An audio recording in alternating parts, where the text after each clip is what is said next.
Lakshmi Srinivasa jewelleries వారి mega discount sale. Selected gold items పై తరుగు మజూరీ లేదు.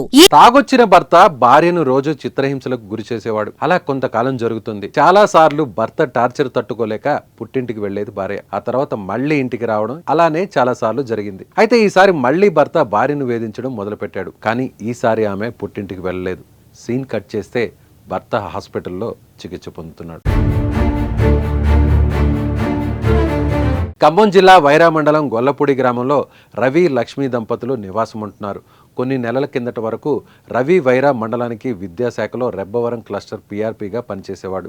అయితే అతను ప్రతిరోజు మద్యం సేవించి విధులకు హాజరవుతుండడం, ఎన్నిసార్లు మందలించినా అతని తీరు మారలేదు. దీంతో అధికారులు అతను విధుల్లో నుంచి తొలగించారు. అదే విషయంపై గత కొంతకాలంగా రవి అతని భార్య లక్ష్మి మధ్య కుటుంబ కలహాలు కొనసాగుతున్నాయి. ఈ నేపథ్యంలో అక్టోబర్ నెలలో రవి అయ్యప్ప మాలను ధరించాడు. అయితే తన బంధువులు చనిపోవడంతో గత 5 రోజుల కిందట అయ్యప్ప మాల విరమణ చేశాడు. దీంతో మళ్లీ మద్యానికి బానిసైన రవి భార్యతో గొడవకు దిగాడు.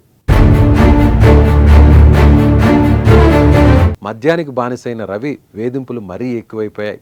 ఈ నేపథ్యంలోనే ఇవాళ ఉదయం మద్యం సేవించి ఇంటికి వచ్చిన రవి భార్యతో గొడవకు దిగాడు.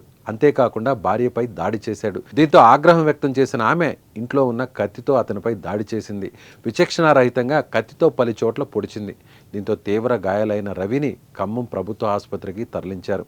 సమాచారంతో ఘటనా స్థలానికి చేరుకున్న పోలీసులు భార్య లక్ష్మిని అదుపులోకి తీసుకున్నారు. అయితే భార్య వైరాలోని ఓ ప్రైవేటు విద్యాసంస్థలో టీచర్గా పనిచేస్తుంది. కుటుంబ కలహాల నేపథ్యంలోనే ఈ దాడి జరిగినట్లు పోలీసులు తెలిపారు. సమయంలో భార్యాభర్తల కుటుంబ విషయంలో గొడవలయ్యి వాళ్ళ భార్య పూరణ లక్ష్మి వాళ్ళ భర్తను చాకు తీసుకొని స్టాబింజర్స్ చేయడం జరిగింది.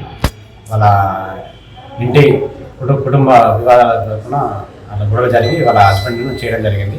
వాళ్ళ హస్బెండ్ని ఖమ్మం గవర్నమెంట్ హాస్పిటల్కి షిఫ్ట్ చేయడం జరిగింది. ఆమె అదుపులోకి తీసుకున్నాం.